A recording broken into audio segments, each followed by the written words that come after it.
Let's bring our panel back in, who I hope was also listening. We have Chris Plante standing by and Leslie Marshall as well. Chris, what did you hear there that made an impression? Well, the press is pushing the story that the president is in legal jeopardy. Is he going to be getting personal lawyers involved? The Putin game that they're playing out of Moscow today with, we've got a recording, we've got a transcript, I think is all just a game that's being run on us. I don't suspect that the foreign minister, Sergei Lavrov, or the ambassador Kislyak were wired for sound, although there were Russian TASS press people in the room at the same time, too. So it's difficult to say. But the press is pushing the Trump is in trouble story. Trump might need a personal lawyer. Trump might be impeached. There might be a special prosecutor. He might have committed a crime, an obstruction of justice.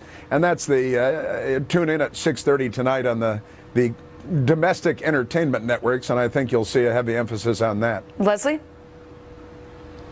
Well, I think, again, Chris, we need to have the facts. And one of the things that bothered me here was the hesitancy from Sean with some very specific questions regarding, like what? Tape recordings, regarding tape recordings and transcripts. It's very common to have a transcript of these type of meetings. For crying out loud, the Russians did, and there were reporters, at least Russian reporters, in the room, so it's easy for us to get that information.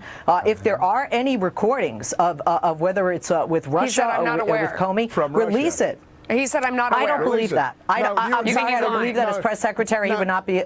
I'm not saying he's lying. He may have been advised not to comment on that. Oh, come on. Well, if he says I'm not aware, and I think that he was doing what his boss says. So you want the Kremlin to release a legitimate recording, unedited, of course, and that'll solve all of our problems. That'll answer all of our questions. You're looking to Vladimir Putin to provide us with a transcript and audio recording. I don't think Vladimir Putin's going to be helpful in this situation. No, I feel like he might be trying to monkey with our process here again. It's just an instinct I'm getting here, Leslie. What do you think? Yeah.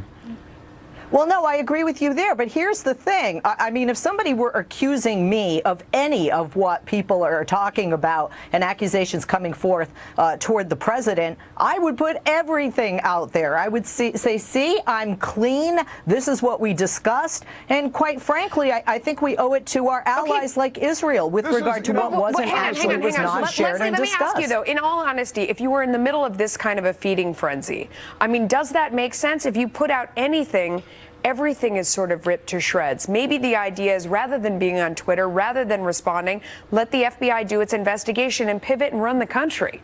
Well, I agree with you 100%, no question. I don't feel, quite frankly, even though we are in an age of tweeting and people want full transparency and they like having connections to the commander-in-chief, I just don't feel that tweeting, regardless of who the person is doing it, is presidential. Let me ask you both real quick. We also heard that Joe Lieberman, a Democrat, is being interviewed as a candidate for FBI director. Chris, you first. What would you think of that? Yeah, good choice? I would not suggest it was a good choice. No, he's a political figure. He's now former senator. He is a lifelong Democrat, independent at the end, but caucusing with Democrats. And he doesn't have a law enforcement background or an FBI background or a Department of Justice background. But other than that, he'd be ideal.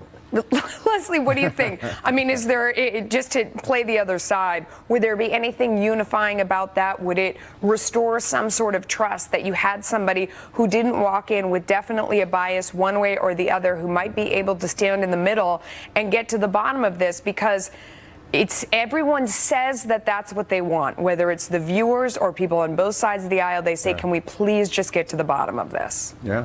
Could he do that, Leslie? I agree to get to the bottom of this. With all respect to Lieberman, I don't think he's the guy. I actually agree with Chris on this. I'm concerned with some of the background, and I don't think that he's not biased, quite frankly. He was a Democrat. He's an independent. And although caucus with Democrats, he has thrown a few stones from the Republican side of the aisle toward the Democrats on certain issues. I don't think he's unbiased, and I don't think he's the right person for the job. So is there a person, because there's, it seems like that's the way we move on from here. Maybe that's the way we restore faith in government. We run our country, that we need a new FBI director that makes almost everyone, or as many people as possible, feel better. Who could that be? Chris, real quick, who could that be? Leslie, you're next. Go ahead. Whoever it is, they have to be career law enforcement, ideally FBI with a Justice Department background, perhaps a former prosecutor who doesn't come with political baggage, and it will not restore faith in our government regardless. Oh, that is so bleak. Leslie, please help me out better than that.